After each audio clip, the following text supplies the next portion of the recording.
Malar's kitchen பார்க்கும் உங்கள் அனைவருக்கும் என்னுடைய அன்பான வணக்கம். இன்றைக்கி வெஜிடேபிள் பிரியாணி எப்படி குக்கரில் குழையாமல் செய்கிறது அப்படின்னு தான் இந்த வீடியோவில் போய் பார்க்க போகிறோம். ஸோ வாங்க வெஜிடேபிள் பிரியாணி எப்படி செய்யுதுன்னு போய் பார்க்கலாம்.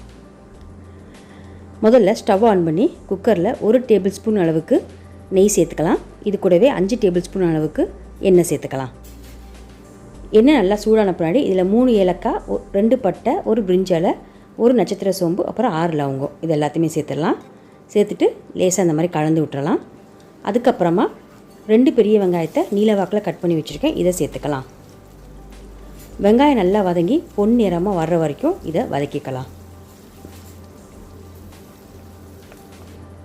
இப்போ பாருங்கள், வெங்காயம் நல்லா வதங்கி பொன்னிறமாக கலர் மாறிடுச்சு. இப்போ அடுத்ததாக இதில் கட் பண்ணி வச்சுருக்க தக்காளி சேர்த்துக்கலாம்.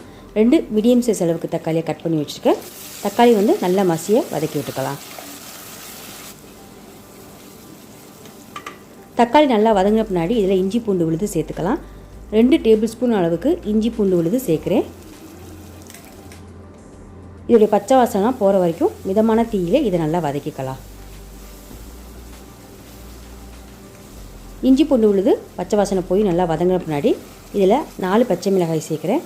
அப்புறமா 1 கைப்பிடி அளவுக்கு கொத்தமல்லி இலைகள் கட் பண்ணி வச்சுருக்கேன், இதை சேர்த்துக்கலாம்.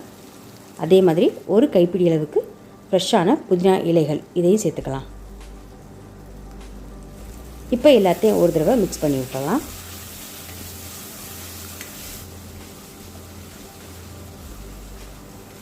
இப்போ எல்லாத்தையுமே நல்லா கலந்தாச்சு. அதுக்கப்புறமா இதில் 2 டேபிள் ஸ்பூன் அளவுக்கு நல்ல கெட்டியான தயிர் சேர்க்குறேன். சேர்த்துட்டு இதையும் நல்லா கலந்து விட்டுறலாம்.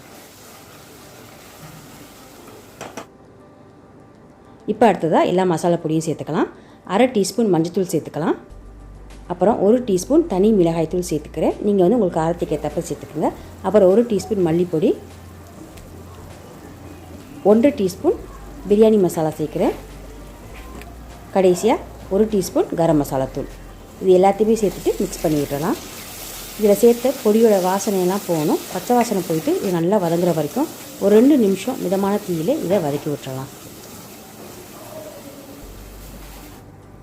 இப்போ பாருங்கள், பொடியோட பச்சை வாசனை போய் எண்ணெயெல்லாம் நல்லா தெளிஞ்சு வந்துருச்சு, நல்லா வதங்கிருச்சு. இப்போ இதில் கட் பண்ணி வச்சுருக்க காய்கறி எல்லாமே சேர்த்துக்கலாம். 1/2 கப் பீன்ஸ் கட் பண்ணி வச்சுருக்கேன், இதை சேர்த்துக்கலாம். 1/4 கப் கேரட், அப்புறம் 1/4 கப் பச்சை பட்டாணி, கடைசியாக 1/2 கப் அளவுக்கு உருளைக்கிழங்கு இது எல்லாத்தையுமே சேர்த்துட்டு நல்லா மிக்ஸ் பண்ணி விட்டுறலாம். இதில் நீங்கள் காலிஃப்ளவரும் சேர்த்துக்கலாம், நல்லாயிருக்கும்.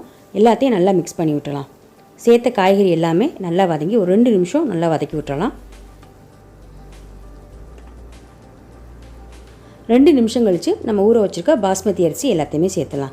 வெஜிடபிள் பிரியாணி பண்ணுறதுக்கு இன்றைக்கி மெஷர்மெண்ட் கப்பில் 2 கப் அளவுக்கு பாஸ்மதி அரிசி எடுத்து நல்லா வாஷ் பண்ணிவிட்டு 10 நிமிஷம் ஊற வச்சுருக்கேன். இப்போ ஊற வச்சுருக்க அரிசி எல்லாத்தையுமே இதில் சேர்த்துடலாம். சேர்த்துட்டு மெதுவாக அரிசி உடையாத அளவுக்கு கலந்து விட்டுக்கலாம்.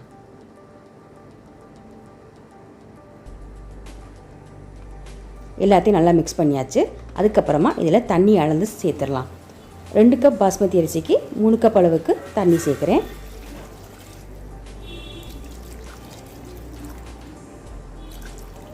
சேர்த்துட்டு எல்லாத்தையும் மெதுவாக மிக்ஸ் பண்ணிடலாம். இப்போ வெஜிடபிள் பிரியாணிக்கு தேவையான அளவு உப்பு சேர்த்துக்கலாம்.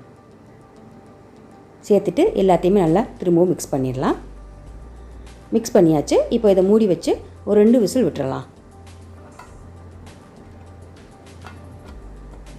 இப்போ பாருங்கள், ப்ரெஷர் வர ஆரம்பிச்சிருச்சு. வெயிட்டு போட்டுடலாம். இப்போ 2 விசில் வந்துருச்சு. நல்லா ப்ரெஷர் போன பின்னாடி நம்ம முடியை திறந்து பார்க்கலாம். பாருங்கள், சூப்பராக வெஜிடபிள் பிரியாணி ரெடி ஆயிடுச்சு. சாதம்லாம் குழையாமல் ஒன்றோடு ஒன்று ஒட்டாமல் சூப்பராக வந்திருக்கு. நல்லா உதிரி உதிரியாக வந்திருக்கு. இவ்வளோதாங்க, வெஜிடபிள் பிரியாணி ரொம்ப சூப்பராக ரெடி ஆயிடுச்சு. நீங்களும் இதை வீட்டில் ட்ரை பண்ணி பார்த்துட்டு எப்படி இருந்துச்சுன்னு கமெண்ட்ஸை சொல்லுங்கள். வீடியோ உங்களுக்கு பிடிச்சிருந்துச்சுன்னா லைக் பண்ணுங்கள், ஷேர் பண்ணுங்கள். அப்புறம் இது வரைக்கும் நீங்கள் மலர்ஸ் கிச்சனுக்கு சப்ஸ்கிரைப் பண்ணலாம், மறந்துடாமல் சப்ஸ்கிரைப் பண்ணிடுங்க. கூடவே பக்கத்தில் இருக்க பெல் பட்டனை ப்ரெஸ் பண்ணிடுங்க. அப்போ தான் நான் போடக்கூடிய வீடியோஸ் எல்லாம் நீங்கள் உடனுக்குடன் பார்க்கலாம். நன்றி, வணக்கம்.